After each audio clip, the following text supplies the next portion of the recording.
Greetings, Game Master Player here with another Dungeon Master vlog. Now, it's been a while since I've done some of these vlogs, obviously, and I'm working on some new material, but I've also needed to let everyone know I messed up on something. Like, for example, the last video I was talking about something about blood magic. Well, there isn't any. It wasn't something in the Dungeons and Dragons Guild where they can have product and stuff like that, and I was looking over it, some of the material for it, and I like the idea behind it, and it's not technically official, and my game right now has kept everything official as far as classes, races, and things like that. Everything that's beneficial. So the rest of it's going to be gear and stuff that's completely unofficial, don't care. But the rest of it is official because it's all on the same level of playing field as everybody else. So this wonderful blood mage that I was going to work on for the bad guy as the big baddie, who's originally a necromancer, I have decided to switch to an evoker. So, because he's very fond of lightning, which makes sense because he also wants to do flesh golems, and flesh golems are healed by lightning. So, it still works out. It changes things a little bit, not a whole lot. I get to have a lot of fun making this evoker want to be a necromancer, but it allows me to do. I'm gonna try to put a clockwork automaton of some kind in there, because then some electrically charged or powered automaton of some kind, because that would be really cool too. And this guy's gonna be electricity nut, so everything for him is gonna be lightning. So, and I think that's gonna be awesome. That's gonna work out real well. So, and again, the players are gonna, especially since this next game I've got a bunch of undead, the players are gonna think that this guy is complete necromancer nut job, and he's gonna have like a wand or something that can recharge, is what I'm working on right now. So he's gonna have an item that's gonna allow him to create zombies and animate skeletons and that kind of stuff. He's gonna have a couple of items that allow him to do that, and so that's why there's a lot of undead.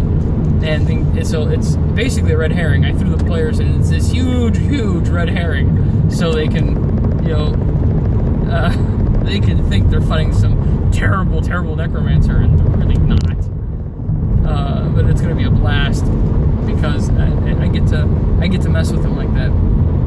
So, and I've had some great ideas about different characters throughout history of like Dungeons and Dragons and stuff like that, and it changes based on the version you run and the version you play and things like that too. Like, for example, in the 3.0 Dungeons and Dragons 3.5, there was a skill that rogues use called Use Magic Device. Now, I actually thought of having a charlatan wizard kind of guy that was a rogue that used items to cast spells instead, because you could use Magic Device and you could be good at it too.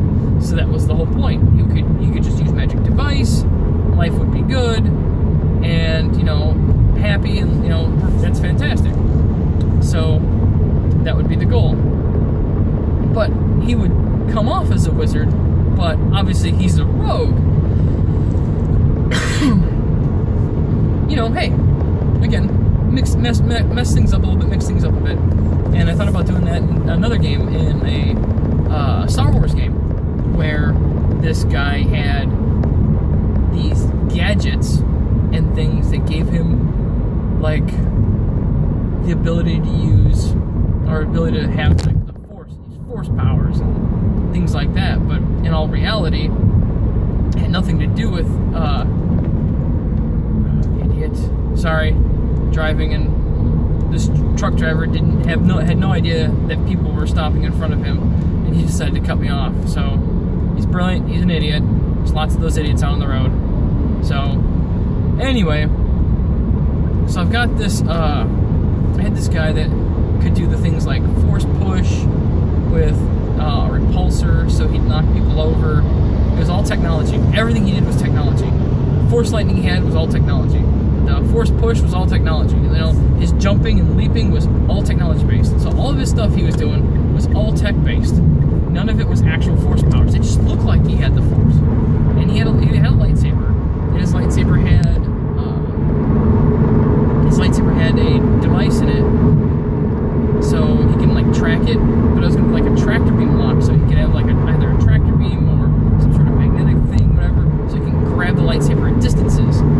So this would be one of those things that's he's really this charlatan, but he looks like this powerful Jedi or dark side or whatever it might be. He's this powerful Jedi, and he's really nobody, and that's the best thing.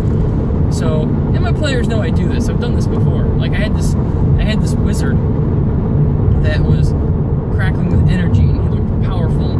He was actually lower level than the rest of the player characters, and they didn't know. It was all intimidation. They were completely intimidated by his presentation. But see, at the same time, they don't know if I'm using a powerful character or if it's a red herring. So I like to see them figure it out. But some of it, if they look at the story aspect, that's the reason I'm doing this, is the story aspect, you can see why, how things unfold. Like, the players are leveling up faster than the NPC is. The NPC has not had any chance to get this experience or anything else, like in this current Dungeons & Dragons game, which is the reason I'm doing this vlog, and I sidetracked. Apologize. So, he is very static. His level's not going up, things have not been changing. I'm thinking right now about level 6. The players are all level 2, soon to be level 3, before they face him. They've got some decent gear. He has given up some of his good stuff. So I'm working on everything else that he might be having, but he's not a combat guy. It's in the fact that he can use swords and things like that. He's also a single individual, so he's not there isn't an ally or a minion. So hopefully when the players catch him, he'll be alone. That's one of the other things, is that he'll be alone. So all he's going to do is he's going to lob some powerful spells and then run like heck, because he can't get surrounded. It's not good for him. Now, he may have some animated skeletons or something like that. He might have some skeletons, or maybe he does have a flesh golem, but that's going to be later on. Like right now, I've got in the tower that the players are going to explore, there's going to be another flesh golem. Again, this guy is dabbling in, because he has a thing about automatons. So he's dabbling with this flesh golem, and he's in another imperfect flesh golem. So this flesh golem's going to have damage resistance instead of damage immunities. So he's going to take half damage from the same weapons that a regular flesh golem is immune to. But he has all the same vulnerabilities as a regular flesh golem. So he doesn't have all the immunities of a flesh golem. So, and he's going to have, instead of half the hit points that the last one had, he's going to have 3/4 of the hit points. So he's going to be strong. He's going to be just as strong. He's just going to be tougher and harder to take out. And then the next one's going to be a full flesh golem that the players have to fight. Which hopefully at that point they should be at least 3rd level, because right now they're 2nd. They'll be at least 3rd level and they'll be able to take care of it. And if they figure out the tower, they're going to be bumped to 3rd level. If they fight the goblins in its entirety, they will probably make 4th level, and then they'll be fighting this wizard who might only be 6th or maybe 7th at that point. So they're gonna mop the floor though. They should. I got a party of 6 players at 4th level versus one 6th level guy, and it's not gonna happen unless a player falls and you can animate him. He's toast. He's not gonna make it. So I might give him an edge here or there on something, but he's again one guy. So he'll have some goblin followers, I think, and we'll take it from there. So we'll see. I kind of got to make it challenging at one point, but still at the same time, he's gonna not be as tough as he's been made out to be. That's the best part. He's not gonna be nearly as tough as they've been let on that he is. He's been pretty tough against player characters because they're low level.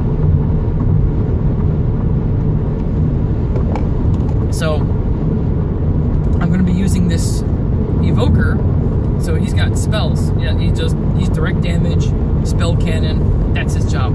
And even on top of that, I might make him a sorcerer instead. Instead of making him a wizard, I might just make him a sorcerer. And as he's unlocking this ability to create these flesh golems and such like that. So I think that would be really interesting too. Again, throw the players for a loop. That would be a good idea. So I've got that going for me. I started thinking about the dragon some more, and how the dragon's actually going to be I believe a brass dragon. I think I would have meant it because it breathes fire with a reddish tinge to it. So they think it's going to be a red dragon when it's actually not. It's brass. It's going to be a good guy, not a bad guy. And the kobolds are going to be bad because if they follow the dragon. But I think the kobolds are going to have a leader that's going to be a dragonborn. So, and I might use that as a sorcerer instead. And the dragonborn is going to obviously be evil, and his job, or her job, I haven't decided yet which, their job is going to be to attempt to kill the dragon to gain power and as such. And, there's a lot of things going to be involved around that. But that dragonborn's also going to be a member of the same organization that this evoker is going to be a member of. And so I've got that going for me. And I got to figure out where's the rest of the party. Okay, so I've got this going for me. Where's the rest of the party? I'm going to have them, they have died. I'm going to say that they're dead. So this bad guy adventure group, they're dead. Toast. So I think that's going to be a fantastic thing too, because that's going to be, and who's going to have the gear? Well, that's a good question. This guy that's the evoker is going to have all the gear of the good guy adventurers that they've come across and they've defeated. So, and the Dragonborn's going to have all the gear of the bad guy adventurers that were killed by the dragon. So, and the Dragonborn survived and found the kobolds, or the kobolds found him or her. Again, haven't decided. And healed them up and made him able. And so he kind of became their quasi leader. And so they've got like a shaman or two, and him. And a few winged kobolds, not a lot. And the rest of them are just regular kobolds. They're following this dragon. So, again, more interesting things I'm going to throw in there. So, and I'm going to start with some interesting gear for the adventuring party, because they've been discovering these ancient ruins, and have been exploring them for items, again, to try to defeat the dragon. But these ancient items are going to be in the hands of this evoker,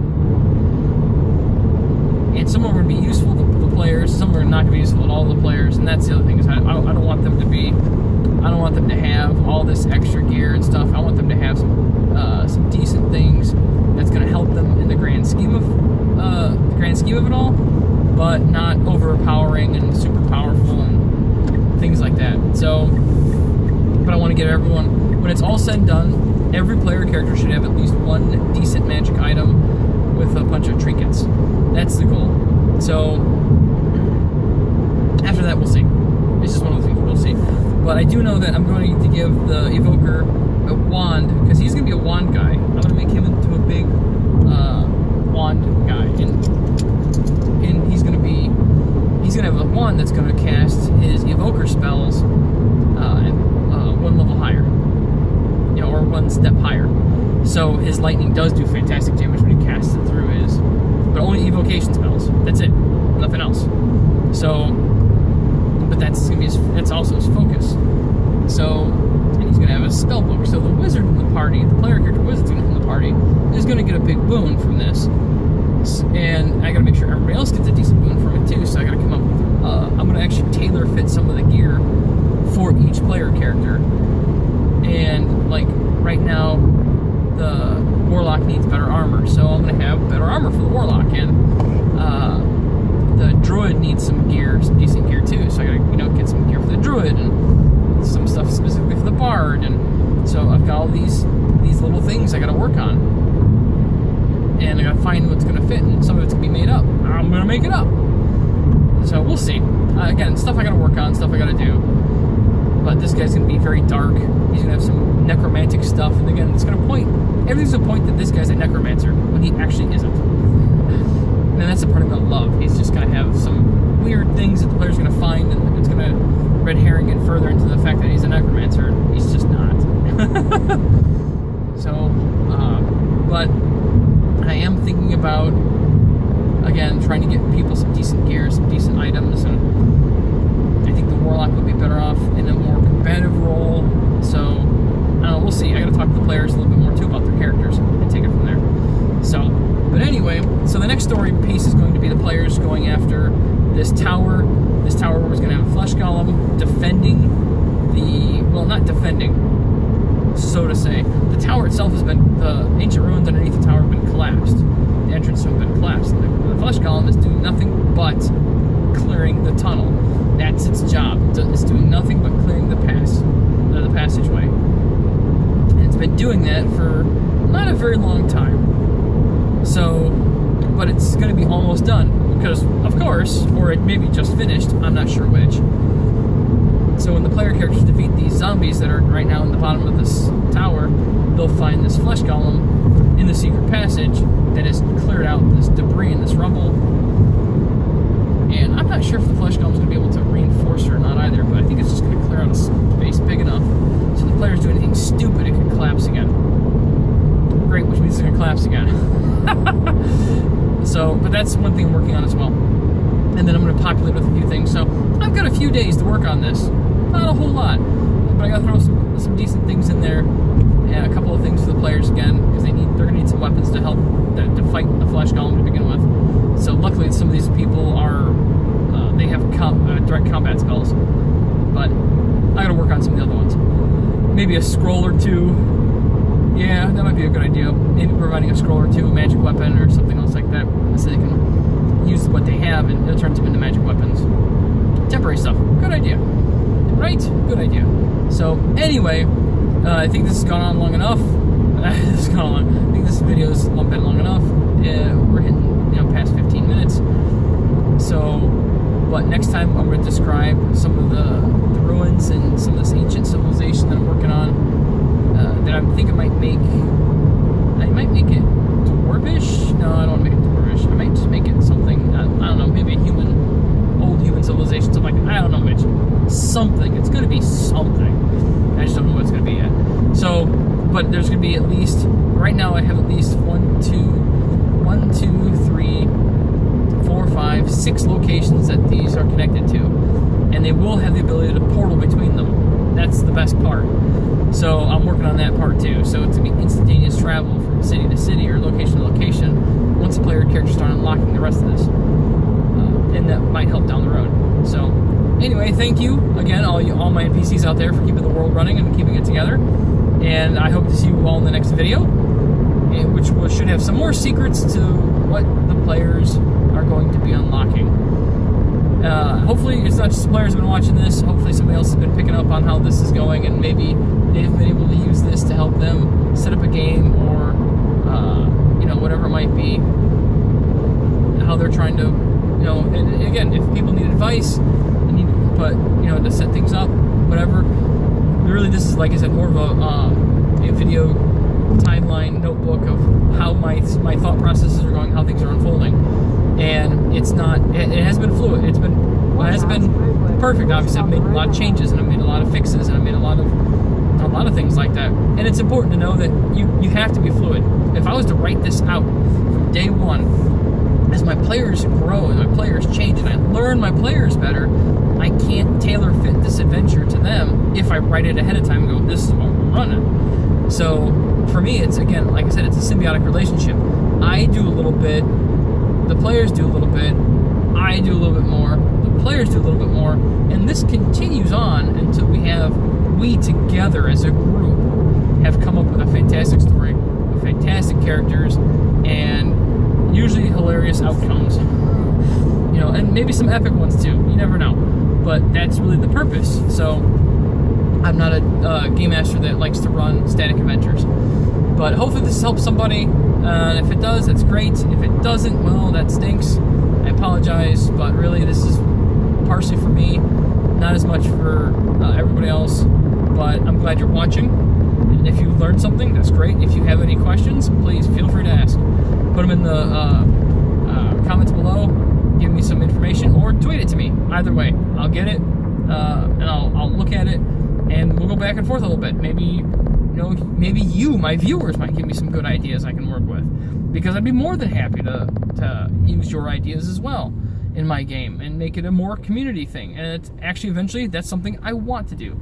I want to have a community created game, or scenario, not game, but scenario. I think it'd be a fantastic way to get everybody involved. And so everybody can see how this unfolds. I think it would be great, because then if I get a community created scenario, it's going to turn into a stream. Then I'll actually record and or stream the sessions, so everybody can see the outcome. I think it'd be awesome, just awesome. So So anyway, again, like I said, I was doing my outro before. Thank all my NPCs for keeping the world running, for keeping everybody in check, and doing your jobs. Because NPCs, without you guys, there is no world. There is no setting. Nothing would ever happen. And I'll see you all in the next video.